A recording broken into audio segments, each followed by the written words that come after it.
Vamos lá, meus irmãos, continuando aqui, nosso 7º dia de aula de Introdução ao Novo Testamento 2, segundo bloco, estamos estudando a carta aos Colossenses. Então, continuamos aqui o nosso slide, deixa eu passar para vocês. Esse texto que acabamos de ler em Colossenses 2, 8 e 10 é maravilhoso, né, pastor Johnny?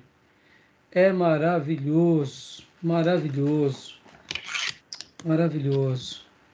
Leia para nós mais uma vez, pastor, esse texto, por favor.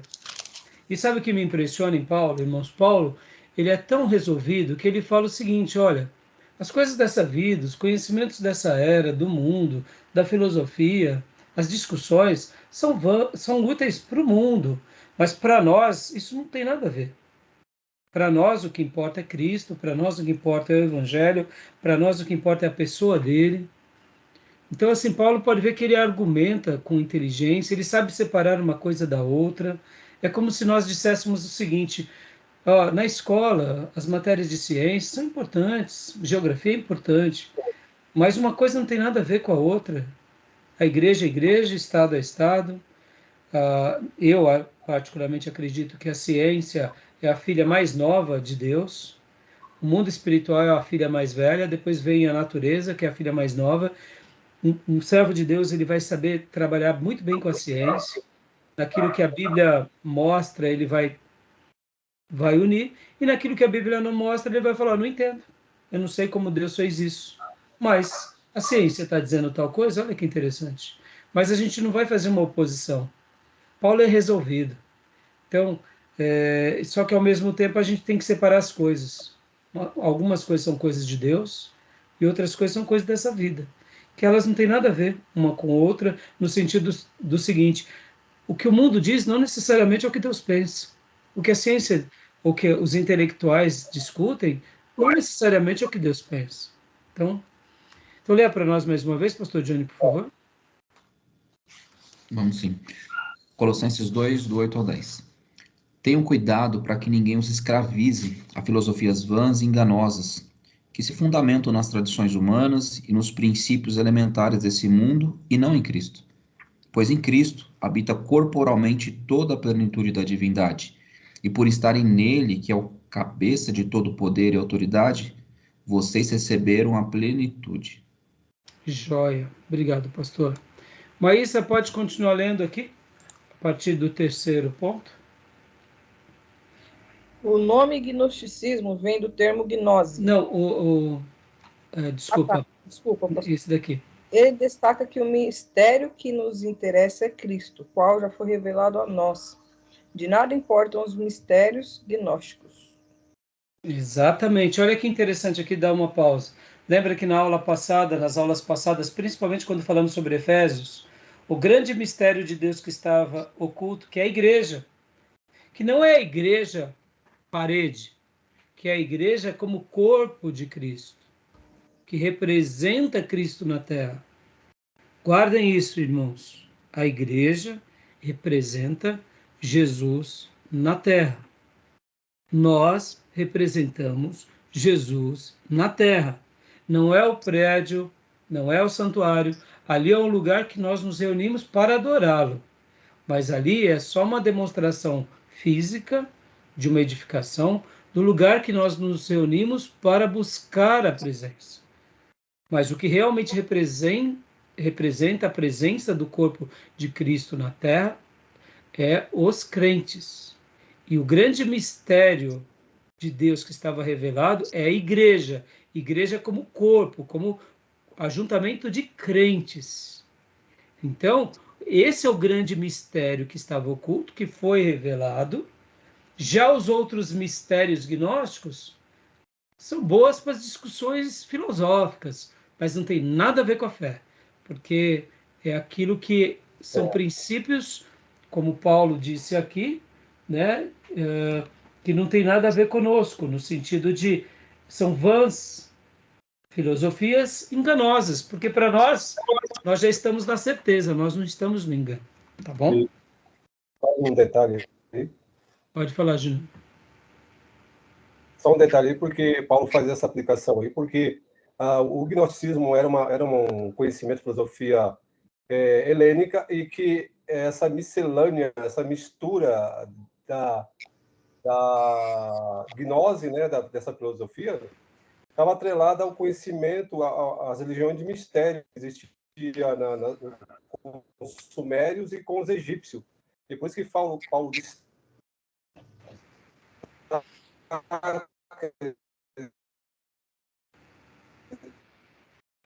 Deu uma travada, Júnior. Repete de novo as últimas frases, quando você falou dos sumérios. Então,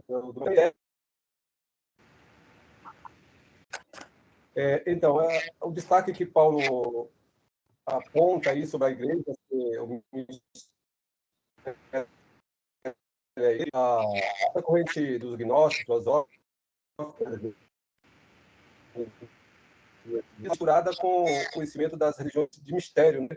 Que existia com os sumérios e os egípcios. Sim, você pode ver, né, Júnior? Bem lembrado, Júnior. Pode ver que os egípcios, irmãos, nos dias de Moisés, lembram que quando Moisés faz a água virar sangue, os egípcios também fazem.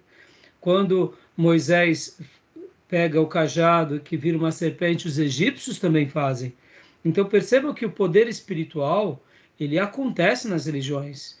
Só que no caso, como o Júnior bem lembrou, temos os sumérios, temos os babilônicos, temos os cananeus. Então, agora, é claro, né, nesse contexto mais do Novo Testamento, é mais helênico mesmo, é mais grego, é mais no campo das ideias, mas não deixa de ser uma bagunça religiosa que não tem nada a ver com a nossa fé. Olha que interessante, um outro comentário, irmãos. Quando João escreve o capítulo 1 do Evangelho, nós vemos que ele usa a palavra no original, que é logos, que era uma ideia grega. Logos tem a ver com a origem de tudo que foi criado. Então, quando o João, está escrevendo ali o Novo Testamento, e ele usa essa expressão logos, e aí ele coloca que Jesus é o logos, né? No princípio era o verbo, e o verbo estava com Deus, e o verbo era Deus. Ele está usando uma ideia também grega aqui, que havia entre o pensamento grego a ideia de que o logos, só para vocês terem uma ideia, olha só que interessante. Traduzindo, né, ao pé da letra, é palavra proferida por voz que expressa uma concepção, uma ideia. A grosso modo, seria a palavra, né? E olha o que acontece. Quando, no caso aqui, né, João escreve, ele usa um pensamento, mas esse pensamento grego não era um pensamento, vamos dizer assim, que tinha um misticismo embutido nele e errôneo, né? Aqui, no caso, o pensamento grego é que o logos era, na realidade, o lugar onde Deus criou tudo. É o lugar onde nasceram-se todas as coisas. Então, era um pensamento helênico, era um pensamento grego, era um pensamento filosófico, e que ia sendo passado de geração para geração.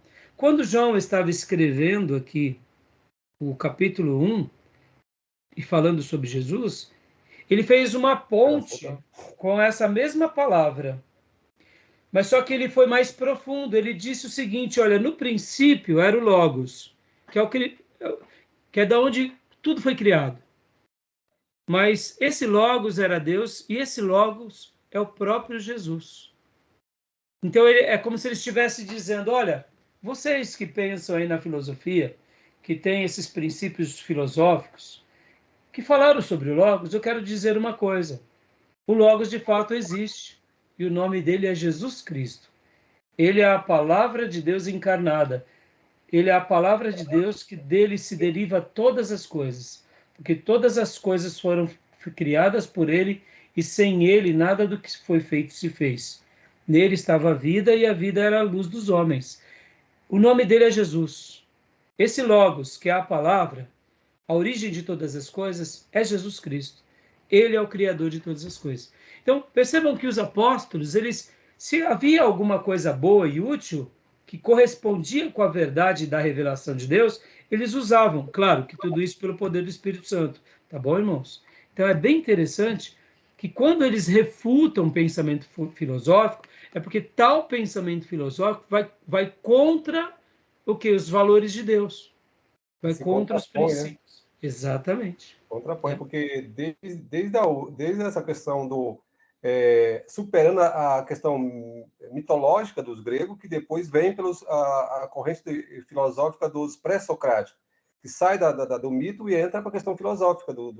Depois vem Sócrates, que é a filosofia humana, né? Sócrates, Platão, Aristóteles. E aí, como você mesmo disse, né, ele se contrapõe, porque, na verdade, o Evangelho traz a resposta, que é o logos, a resposta para o ser humano. Enquanto que a filosofia, como disse um professor Marco de Almeida, interessante, é que, como Agostinho mesmo frisava, né, que a filosofia é uma ferramenta, é um meio do conhecimento, mas não a resposta. Exatamente. Da vida. A resposta da vida é o Evangelho, é o Logos.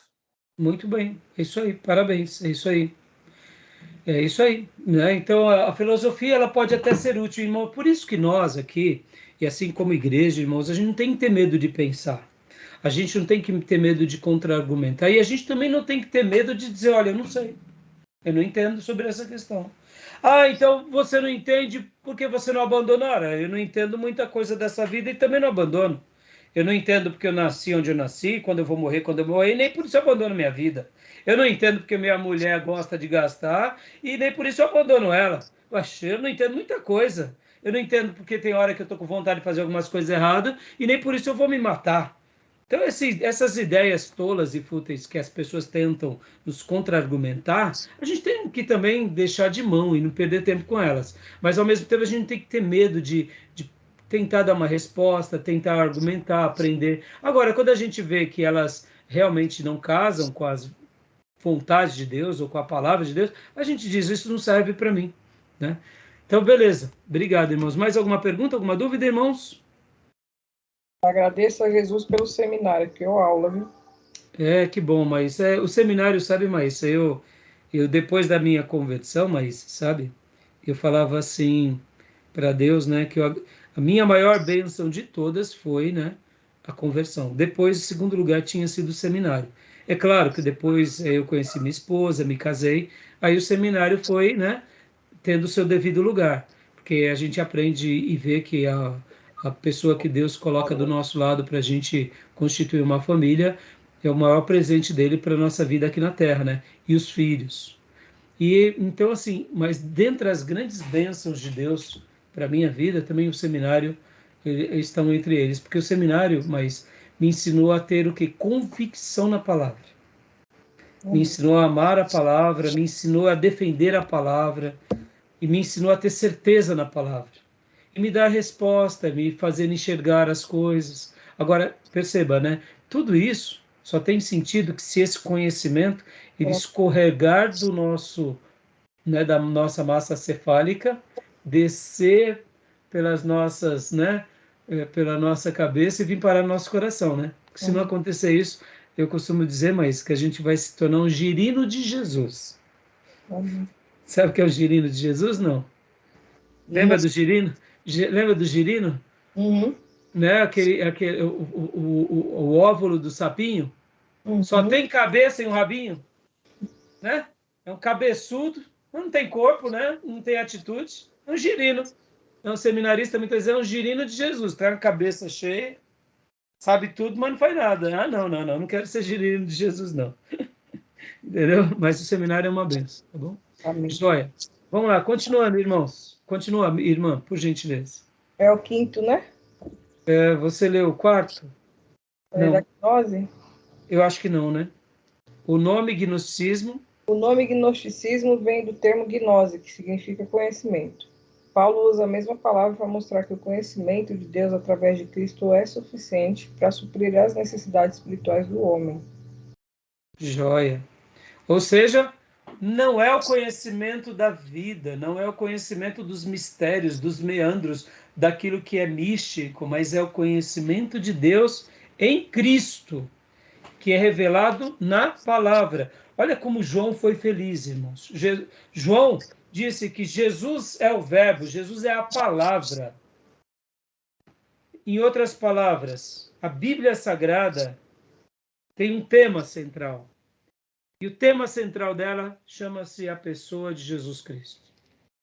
Pode ver que todo o Velho Testamento vai, de uma forma ou de outra, anunciar o grande Salvador. O Novo Testamento diz, ele veio. E a conclusão do Novo Testamento diz, ele caminhou entre nós e ele nos ensina isso. E ele vai voltar para nos buscar. Ele é a palavra. A palavra de Deus se assemelha à pessoa de Jesus, que também Jesus é a palavra do Eterno. Então, são figuras de linguagem que se completam, né? Tá bom? Nós não precisamos do conhecimento da vida para chegar a Deus. Nós precisamos do conhecimento de Cristo e da palavra para se chegar a Deus. O conhecimento da vida é inútil? Né? Claro que não. O conhecimento da vida vai ser maravilhoso. O conhecimento da vida vai ser muito bom. Para quê? Para as coisas da vida. Mas, o que você disse, Júnior? É que o conhecimento da vida é a graça comum. E o conhecimento da salvação é a graça especial. Exatamente. E Paulo, lá em Filipenses, irmãos, ele vai usar uma expressão tão linda, que ele vai falar que todo o conhecimento dessa vida, para ele, foi como se fosse, ele trocou da forma como se fosse mostrando, ele usa até um termo que no original é esterco. O conhecimento da vida, o conhecimento da religião, o conhecimento de tudo que ele tinha adquirido foi esterco. Pastor, esterco, ele está chamando de fezes? Não, ele está chamando de esterco. O conhecimento da vida, irmãos, guardem isso. Ele faz parte, ele serve como um esterco. Agora, o esterco só tem utilidade se você tem uma boa semente, se você tem uma boa terra para plantar. E eu quero te dizer o seguinte, nós temos aqui a divina semente. Lembra que o semeador saiu para semear? E o que ele semeia? A boa semente. O nosso conhecimento da vida vai ser um esterco. Agora eu te digo, o esterco gera fruto? Não, quem gera fruto é a semente que germina e cresce. Mas por isso que a gente tem que adquirir na vida conhecimento. Ele é principal? Não. A semente é principal. Ele é secundário. Mas vocês concordam que o esterco bom pode fazer com que essa semente frutifique muito mais? Amém? Então, por isso que a gente não deve desprezar o conhecimento, tá bom? E por isso que Paulo vai falar que ele tem, né, tudo que ele teve da vida como que esterco, o conhecimento dele. E ele troca tudo isso por Cristo, né? Lá na carta aos Filipenses, tá bom? A graça comum. Exatamente, né? A graça especial é a que a gente recebe a salvação. Exatamente. E a gente vai ver mais isso em antropologia, né? E também em teontologia. Nas doutrinas da teologia sistemática, de uma forma geral, a gente vai estar trabalhando bastante, principalmente quando a gente for falar da revelação. Continuando, Maísa, por gentileza, o último ponto. O gnosticismo atribuía a criação aos anjos, fazendo-lhes culto. 2:18. Paulo combate ao dizer que Cristo, sendo Deus, é o Criador de todas as coisas, inclusive dos anjos. 1:13-17.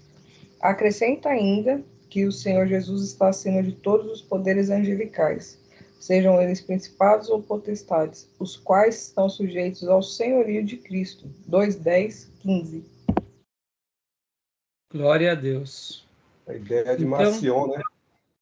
Sim. A gente vai ver várias pessoas heréticas defenderem essas heresias, e a igreja sempre vai estar se posicionando na igreja primitiva, na patrística e etc. e tal, tá bom, meus irmãos? Então, continuando aqui, a defesa contra os judaizantes, pode continuar lendo, filha? Não mudou, pastor? Não mudou? Agora mudou. Mudou. Cristo já nos resgatou do domínio das exigências cerimoniais da lei. Ele as cravou na cruz. 2:14. O significado de Cristo em nós. 1:27 supre totalmente o que poderíamos buscar através da circuncisão. 2:11, 3:11. Ou das festas ou dos sábados. 2:16, 17. Já temos Cristo. Então não precisamos mais desses elementos judaicos, os quais possuíram seu valor numa época em que Cristo não tinha vindo ao mundo. Paulo diz que aqueles elementos no judaísmo eram sombra. Cristo é a realidade. Não precisamos mais da sombra. O autor da carta aos Hebreus usa a mesma linguagem para comparar a lei e o judaísmo com a realidade cristã. Hebreus 8, 5, 10, 1. Joia. Sobre isso, esse slide está muito autoexplicativo. Vocês têm alguma dúvida, irmãos? Querem fazer algum comentário? Tranquilo? Podemos prosseguir? Da minha parte, sim. Joia. E aqui vem o esboço da carta. Gratidão, intercessão, a preeminência de Cristo. Partes doutrinárias do capítulo 1 ao capítulo 2, versículo 3. E a parte prática, os avisos, do 2 ao 4 em diante. União com Cristo e saudações. Mensagens da suprema glória e dignidade de Cristo. Esse é um esboço. Lembrando, né, irmãos? Temos muitos outros esboços que são muito úteis, que são muito importantes, tá bom? E que cada Bíblia de estudo vai trazer um esboço, vai trazer versículo-chave, como a gente já mencionou por várias vezes, tá bom? Temos um material vasto sobre isso. Tudo bem, meus irmãos, até aí? Tranquilo? Alguma dúvida? Beleza? Então agora nós estaremos entrando nas cartas pastorais. Cartas pastorais. Quais são as cartas pastorais, irmãos? As epístolas pastorais. Timóteo. E Timóteo. Tito ou não? Isso. Eu não sei se o pastor Johnny falou Tito, mas se falou, travou. Timóteo e Tito são as cartas pastorais de Paulo, né? Aqui no nosso livro do Gundry, na nova edição, ele está no capítulo 15. Eu vou passar para vocês agora o slide de uma edição antiga, que está bem organizada, para que a gente possa estar aqui passando para vocês poderem participar também conosco da aula na classe. Seria como se eu estivesse compartilhando numa sala de aula algumas xerox. Então, eu vou estar lendo aqui, e nesse bloco, elas estão no capítulo de número 17, tá bom? No livro texto da nova edição do Gundry, é o capítulo 15, e da edição antiga é do capítulo 17, as cartas pastorais. Mas deixa eu fazer uma pergunta antes de irmos e mergulhar aqui. O que vocês acham quando nós temos essa terminologia chamando cartas pastorais? Vamos fazer aqui um debate. O que vocês acham dessa definição? O cuidado que Paulo tem, né, por Timóteo, por Tito, dá para ver claramente nas cartas que ele expressa um cuidado todo especial por esses dois discípulos muito amados que ele tem. Então ele expressa um cuidado todo especial para os discípulos, mas isso é importante, sim. Mas e por que convencionou-se de chamar cartas pastorais? São instruções, né? São novos na caminhada espiritual, e Paulo, experiente como é, deu instruções para que eles pudessem, nessa sua caminhada de fé, perseverar. Joia. Então vamos lá. Eu quero fazer um debate aqui. Então, essas cartas serviam para instruções de Timóteo e de Tito, para que eles pudessem se pontuar, e para que eles pudessem ajudar também aqueles novos ministros que fossem se despontando, não só como pastores, como diáconos, né? Mas aí eu torno a perguntar. Essa convenção de chamar cartas pastorais também não deu, na maioria da igreja, a ideia que são cartas dirigidas apenas a pastores? Sim, também acho. Acho que o título Cartas Pastorais e Cartas Gerais aí dá essa ideia mesmo de especificação, entendeu? A toda a liderança enfim, de todas as igrejas que tem a liderança dos pastores. Ou seja, parece que e os demais? A igreja. É isso que eu quero ela chegar. É própria para pastores. É isso que eu quero chegar. É consenso para muitos irmãos que essas são cartas dirigidas a pastores. E isso é uma falácia. Então, por exemplo, se fosse carta aos seminaristas, é só seminarista. Vocês percebam que muitas vezes, sem querer, não estou dizendo, não estou culpando, não estou querendo falar que o Gundry errou, porque ele fez várias divisões. Ele falou as principais cartas de Paulo, as cartas da prisão, aí ele foi fazendo as cartas pastorais. Não está errado como terminologia, tá, irmãos? Não está errado. Mas o que eu quero chamar a atenção aqui de vocês, como seminaristas, e quero também destacar, é que as cartas pastorais se convencionou, e na minha experiência de 30 anos no ministério, eu noto que a igreja e os pastores, sem perceber, e aqui fica uma dica, né? Deixam essas cartas exclusivamente como um tema aos pastores. Única e exclusivamente aos pastores e, no máximo, aqueles candidatos ao diaconato. E mesmo assim, quando é diácono, só lê o que interessa sobre o diaconato. E eu digo, não é. São cartas dirigidas a duas pessoas.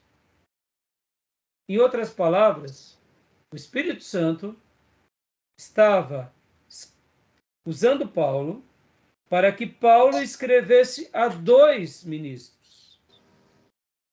Mas aí onde entra a tese que eu quero defender aqui nessa abertura. Eram cartas dirigidas a dois ministros especiais, mas eram para ser lidas para toda a igreja o tempo todo. Da mesma forma que o Evangelho de Mateus é para toda a igreja e o Evangelho de Mateus não é só para judeu.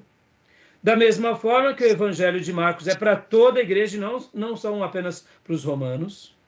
Assim como o Evangelho de Lucas é para toda a igreja e não é somente para o povo grego. E assim como a carta o Evangelho de João é chamado universal, mas é para todos o tempo todo. A carta aos romanos não é só para os romanos, é para toda a igreja em todo o continente. As 7 cartas do Apocalipse não eram só para elas. Elas foram destinadas num primeiro momento para elas, mas as 7 cartas do Apocalipse são para nós, é para toda a igreja. A carta de Paulo aos Filipenses, aos Tessalonicenses, aos Colossenses e a carta de Laodiceia, que nós não temos, era para ser trocado entre todos. Em outras palavras, as cartas pastorais são cartas para a igreja, não apenas aos pastores. Guardem isso, irmãos, porque vai fazer toda a diferença. Porque quando a gente lê essa carta, é a carta que o Espírito Santo deu a Paulo, para que Paulo desse a Timóteo, e Timóteo compartilhasse com todos nós o tempo todo. Não é algo exclusivo de Timóteo. É algo exclusivo para a igreja. No entanto, há uma temática, que é aqueles que lideram a igreja. Conteúdo, né? As dificuldades, né? Que haverão de ser separados da seguinte forma, terão diversas dificuldades e terão que passar por esse crivo. Agora, ainda dentro desse prisma, dentro dessa ideia, olha que interessante, olha só que interessante. Eu estou fazendo esses questionamentos porque eu quero fazer vocês pensarem. Porque, de fato, irmãos, muitas vezes, sem que a gente perceba, a gente começa a trabalhar sobre uma separação entre o laico e os clérigos. Quem são os laicos? É o povo. E quem são os clérigos? São os sacerdotes. E no Novo Testamento não há essa diferença. No Novo Testamento, todos são sacerdotes. Dentro desse sacerdócio universal do corpo de Cristo, por isso que nós, seminaristas, pastores, evangelistas, mestres, profetas e igreja, representamos o corpo de Cristo na terra. No entanto, esse corpo de Cristo que está na Terra, ele é tão estruturado e organizado que Deus pega pecadores como eu, por exemplo, e como outros, como os pastores de vocês, e separa para sermos pastores. Mas todos somos sacerdotes. Todos somos nação santa, na nova aliança. Então essa carta, na realidade, é o seguinte, é a carta para o meu povo, é a carta para a minha igreja, é a carta para o meu rebanho, para que o meu rebanho saiba quem são os ministros, como deve agir e viver os ministros, deveres e direitos dos ministros, que são os pastores e que são os diáconos, e como é o rebanho. E esse rebanho, ele também aqui não é um rebanho laico, no sentido de que é problema do pastor e dos diáconos. Não, não. Nós fazemos parte desse colegiado. Nós ratificamos a vida deles, nós endossamos eles e nós concordamos que eles sejam realmente assim, caminhem dessa forma para conduzirem a nossa alma, porque afinal de contas, como eu disse há pouco nas aulas anteriores, eles são os médicos da nossa alma. E nós não queremos qualquer um cuidando da nossa alma. Em outras palavras, essa carta deve ser lida da seguinte forma: ministros são modelos para o rebanho. Ministros são os líderes daqueles que irão liderar, que são os liderados. Ministros conduzem esses obreiros e esse rebanho, porque tudo começa com os líderes e com os pastores e com os ministros. Mas esse rebanho não é um rebanho laico, é um rebanho de ovelha preciosa, que vai estar em harmonia e em submissão a esses líderes para fazer uma obra exemplar, como igreja de Jesus na terra, como corpo de Jesus na terra, como sacerdócio real na terra. E aqui, irmãos, muda tudo. Muda tudo. Então, a carta pastoral não é uma carta aos pastores, é uma carta a igrejas, para que as igrejas cuidem dos seus pastores, amem os seus pastores e zelem pelos seus pastores. E os pastores se posicionem varonilmente como o texto ensina. E aqui, para eu concluir essa abordagem e essas perguntas, e fiz de propósito isso, irmãos, porque um dos métodos mais lindos que um grande filósofo do passado usava era a maiêutica.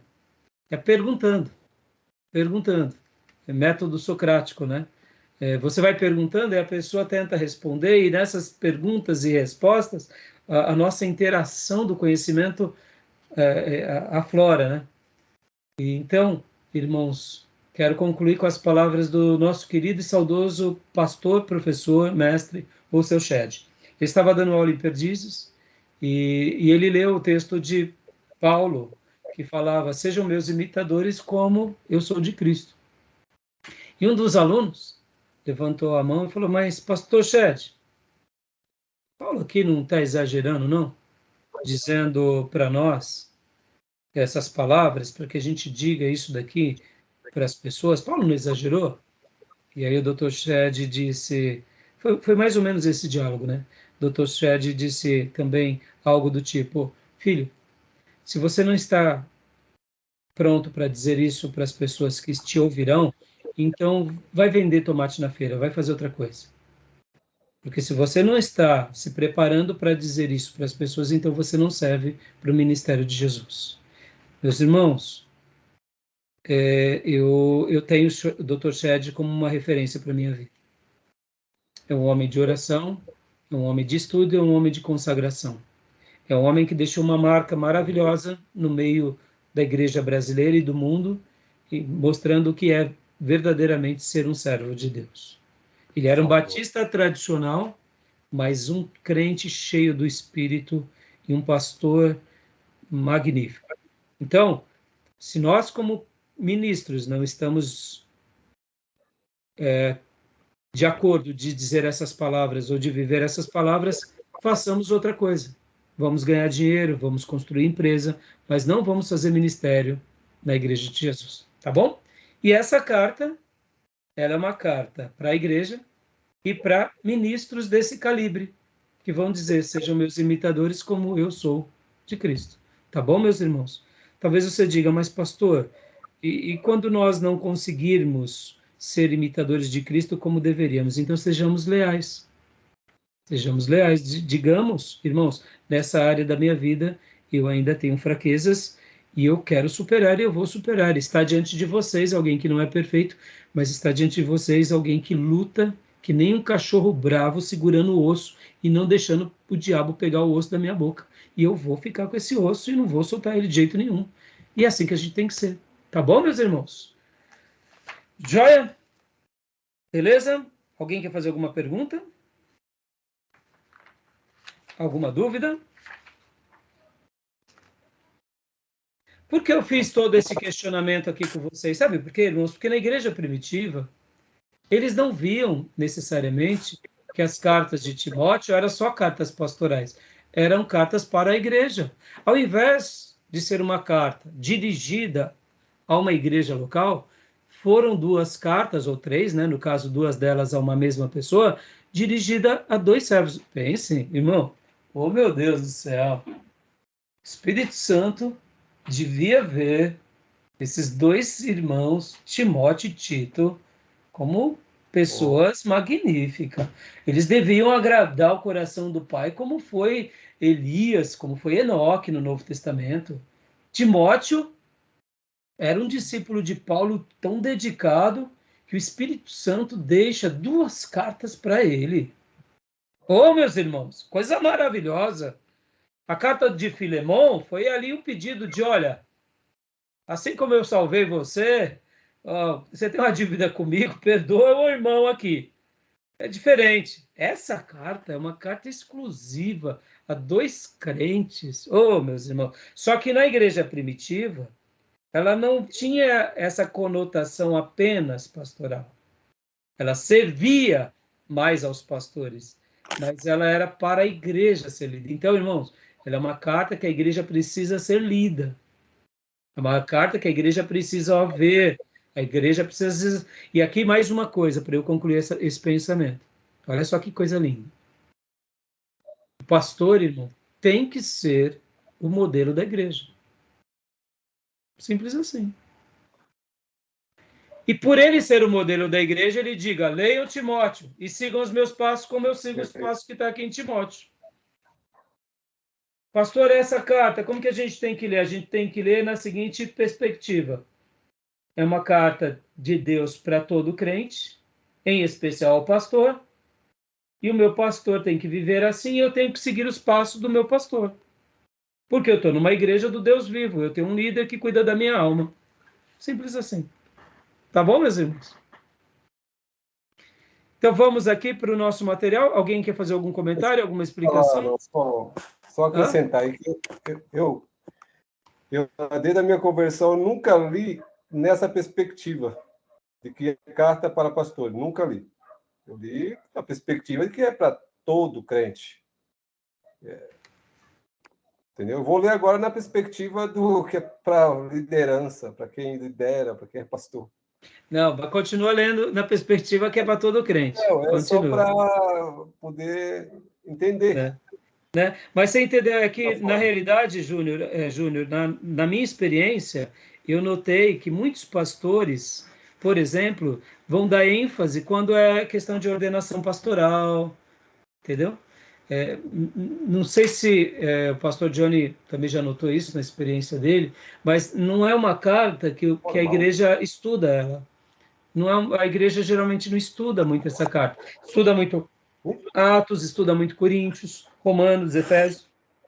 Mas essa é uma carta que tem que ser estudada, porque ela é uma carta que serve como referências do líder para os seus liderados.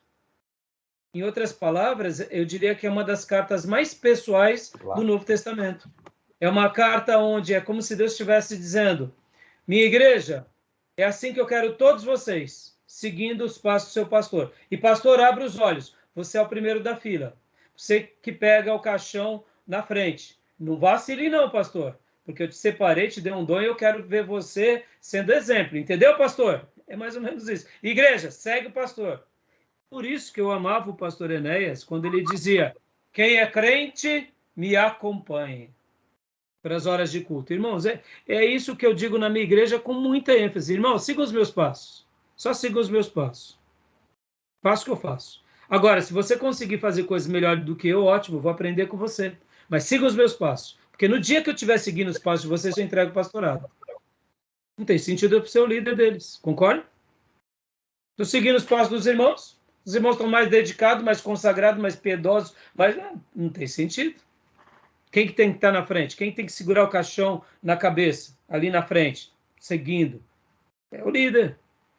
A liderança, tudo começa com o líder. Tá bom, meus irmãos? Então vamos lá para os slides. E, Júlio, leia na perspectiva da ovelha, senão você vai ficar cobrando seus pastores. É o seguinte, eu sempre li na perspectiva do cidadão, do cristão, da igreja no geral. Sim. Agora, o que eu quero dizer é que essa convenção é meramente didática. Sim. Né? Não é isso aí, Júnior. Mas essa convenção pastoral é didática, mas ela acaba, como muitas coisas, tem vezes, sabe, Júnior, que acaba virando um padrão, entendeu? E é isso que muitas vezes a gente nem percebe, e quando a gente vai ver, mas por que muitas vezes a igreja, no caso, tem certas dificuldades com certas coisas, né?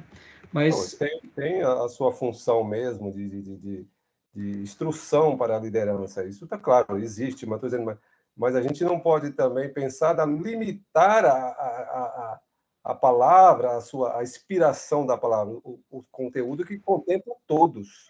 É assim. Não, mas depois, assim, uma hora, tenta fazer uma pesquisa mais pessoal, Júnior. Você vai notar que muitos irmãos na igreja, na sua grande maioria, tem uma visão mais romantizada no sentido assim, não, essa carta é carta pastoral, não é para mim. É quase como se fosse isso, entendeu? E na realidade não deve ser assim, entendeu? É como, por exemplo, pensar, tal livro é um livro para sacerdote, não é para mim. E isso não é verdade, não né? É para mim. Não é para mim. Né? A gente vai estudar Hebreus na próxima semana, e quando a gente estuda Hebreus, naturalmente, quem estuda Hebreus tem que estudar o Pentateuco, em especial Levítico. E Levítico, então Levítico não é para mim, não. Levítico é para todos. Não, sim, claro. Né? Pode ver. Então, essa perspectiva é muito legal, tá bom? Então, vamos aqui compartilhar o slide, meus irmãos. Vamos lá. Só um segundinho, meus irmãos.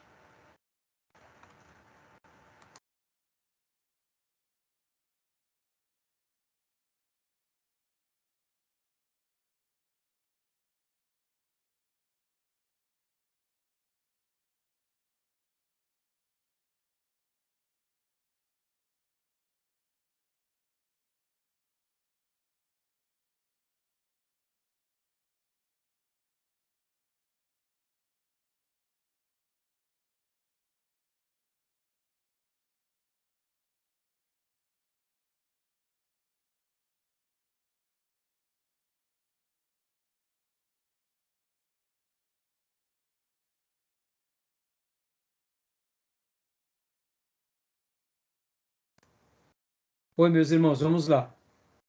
Aqui, compartilhando as primeiras epístolas de Paulo. Ah, não, desculpem, eu pus no errado. Deixa eu pôr aqui, capítulo. Aqui é Tessalonicenses, capítulo 14. Vamos lá, capítulo.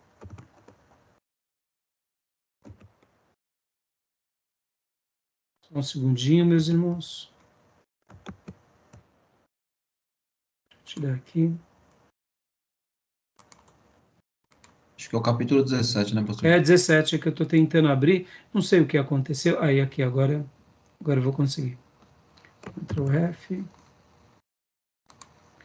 180. Eu diminuí a letra aqui, sabe? E aí tá sumindo, não estou conseguindo ver. Capítulo 17. Ótimo, achei.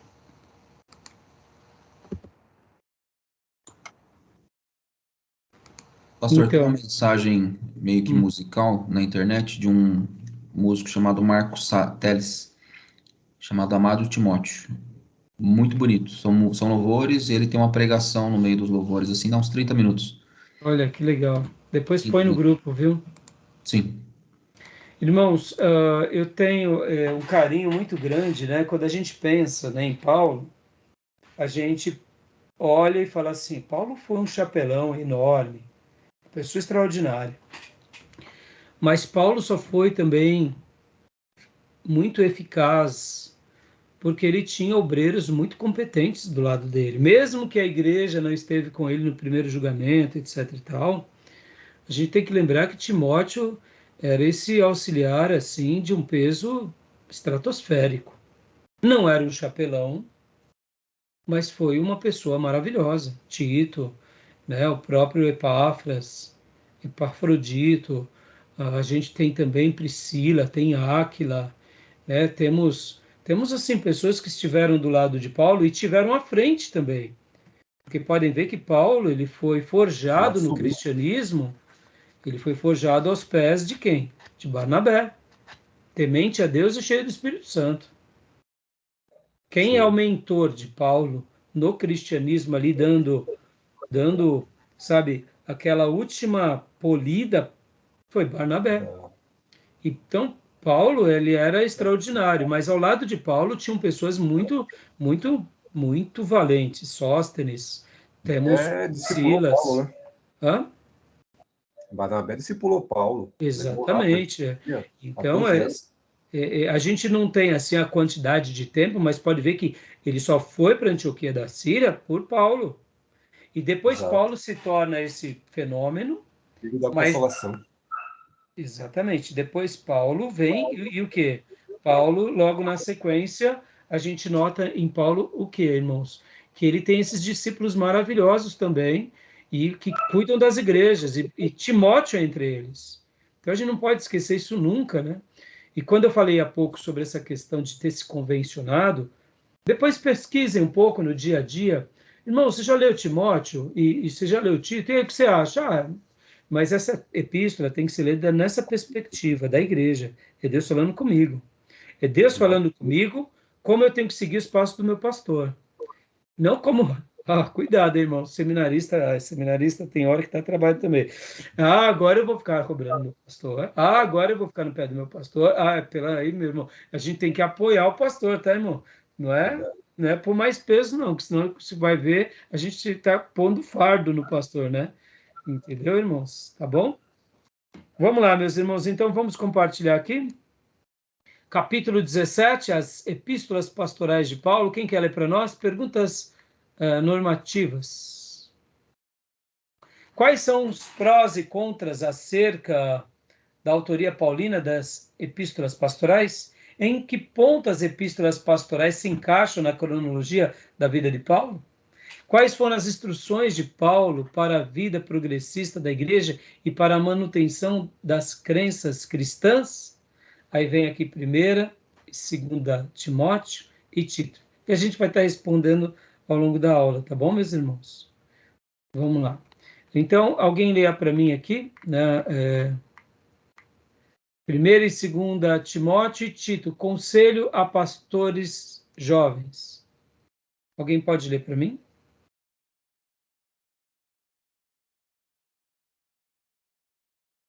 Vamos lá. Tema. 1ª e 2ª Timóteo e Tito compreendem as chamadas epístolas pastorais, assim denominadas porque Paulo as escreveu para jovens pastores. Elas contêm instruções concernentes às responsabilidades administrativas de Timóteo e Tito nas igrejas locais. Então, olha só, pode ver que até o livro de introdução, ele vai mostrar muito essa questão dos pastorais, vai falar muito sobre a questão das instruções, a responsabilidade administrativas, mas quando a gente vai ler a carta, são instruções para a igreja toda, para chamar a igreja como participante de tudo, né? Então é bem interessante essa questão. Sim. Então continua, autenticidade. Pode continuar, pastor? Pois não. Os eruditos da moderna alta crítica lançam maiores dúvidas sobre a autenticidade dessas epístolas do que sobre quaisquer outras obras que se declaram de autoria paulina. De consonância com essa opinião que nega a autoria paulina das epístolas pastorais, o seu autor pseudônimo teria lançado mão da autoridade do nome de Paulo a fim de combater o gnosticismo incipiente no segundo século de nossa era. Essa opinião afirma ou que as epístolas pastorais são obras inteiramente pseudônimas. Mas por que, então, a presença de itens tão pessoais a respeito de Paulo que trazem sinais de autenticidade? Ou, mais frequentemente, que algum admirador de Paulo incorporou observações paulinas autênticas em epístolas que escreveu depois de Paulo já ter falecido? Olha só, essa questão aqui que o nosso querido irmão Gundry coloca, a gente de fato sabe que vão existir esses questionamentos, vão existir essas refutações, mas assim, irmãos, de uma forma bem simples, bem objetiva, né? A gente, particularmente, ao ler a carta, é tão visível a presença de Paulo ensinando, falando, mostrando, dizendo dele próprio, que, na minha opinião, isso tudo cai por terra, tá bom, meu irmão? Então, essas teorias, elas acabam não sendo relevantes para nós, tá bom? Continua para nós, irmão? Joia. Teoria dos fragmentos paulinos. Há certa variedade de opiniões sobre quais seções das epístolas pastorais contêm supostos fragmentos de material que, na realidade, foram escritos por Paulo. Os fragmentos comumente tidos como tais são 2 Timóteo, capítulo 1, 16 a 18, 3, 10, verso 11, 4, 1 e 2, a parte A, 5, parte B, ao 22, e Tito 3, 12 ao 15. Em adição, é improvável que meros fragmentos de genuínas epístolas paulinas houvessem sido preservadas, sobretudo porque a maioria deles é de natureza pessoal, não se revestindo de atrativos teológicos. Ainda é mais improvável que tenham sido incorporados mais tarde em epístolas pseudepigráficas mais longas, de forma desordenada ao acaso. E porque o suposto forjador teria concentrado quase todos esses fragmentos na segunda epístola a Timóteo, ao invés de distribuí-los de maneira regular pelas 3 epístolas pastorais. É pensando nisso, porque ele teria escrito 3 epístolas pastorais. O conteúdo das mesmas não difere de modo suficiente para indicar por qual razão ele teria escrito 3 epístolas, em nome de Paulo, ao invés de apenas uma. Joia, são informações curiosas que podem acrescentar alguma coisa para... Mas, assim, querem fazer algum debate, alguma dúvida sobre isso ou não? Honestamente, não. Não. Demais irmãos? Por mim, pode prosseguir. Pode prosseguir? Maravilha, então. Então, vamos lá. Vamos até aqui. Deixa eu só ver aqui o tempo da aula, irmãos. Eu vou parar agora aqui, irmãos, essa chamada. E aí a gente... parar aqui essa chamada e a gente abre uma nova a seguir, tá bom? Tudo bem? Alguma dúvida até agora? Não? Joia. Então tá bom. Então eu vou dar uma pausa aqui na gravação, tá bom?